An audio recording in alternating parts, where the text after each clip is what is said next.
औज़ुबिल्लाहिमिनश्शैतानिर्रजीम बिस्मिल्लाहिर्रहमानिर्रहीम। Dear viewers, अस्सलाम वालेकुम। आज की इस वीडियो में हम चैप्टर नंबर 2 के एमसीक्यूज़ देखेंगे।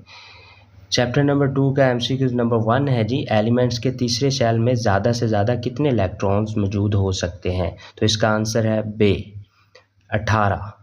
आगे जी एमसीक्यूज़ नंबर 2 है। अगर मैं डिटेल में बताऊं कि चैप्टर के फ़लाँ जगह से ये एमसीक्यूज़ आया है तो वीडियो बहुत ज़्यादा लंबी हो जाएगी, इसलिए आप इनका स्क्रीनशॉट लें और अच्छे से तैयार कर लें। आंसर आप लोगों के सामने सर्कल हुए हैं, इनको तैयार कर लें।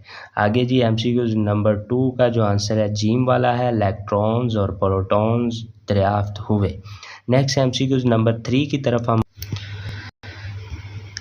एमसीक्यूज़ नंबर 3 है जी हमारे पास, आइसोटॉप्स को एलिमेंट्स के पीरियोडिक टेबल में क्यों जगह नहीं दी गई?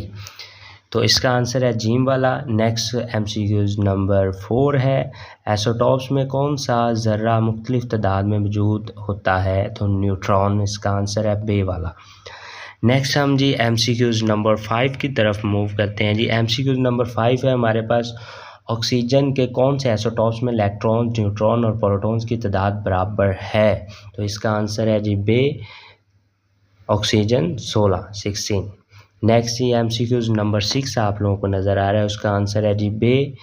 नेक्स्ट जी हम एमसीक्यूज़ नंबर 7 की तरफ मूव करते हैं, तो उसका आंसर है जी अलिफ वाला। इसकी मदद से नामियाती मवा की उम्र मालूम की जा सकती है। नेक्स्ट जी एमसीक्यूज़ नंबर 8 आप लोगों को नज़र आ रहा है, इसका स्क्रीनशॉट लें, इनको अच्छे से तैयार कर लें। नेक्स्ट हम जी एमसीक्यूज़ नंबर 9 की तरफ मूव करते हैं जी। एमसीक्यूज़ नंबर 9 है हमारे पास, उसका आंसर है जी नंबर बे वाला, न्यूक्लियस के गिर्द घूम कर।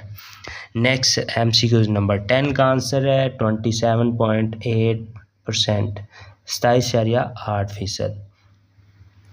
ले जी, दुआओं में याद रखिएगा और अपना ख्याल रखिएगा। वीडियो को लाइक लाजमी कीजिएगा और दोस्तों के साथ शेयर भी कीजिएगा। किसी भी हेल्पिंग सॉल्यूशन की ज़रूरत हो तो कमेंट बॉक्स में कमेंट कीजिएगा। इंशाल्लाह जल्द वीडियो बनाकर आप लोगों के लिए अपलोड कर दी जाएगी।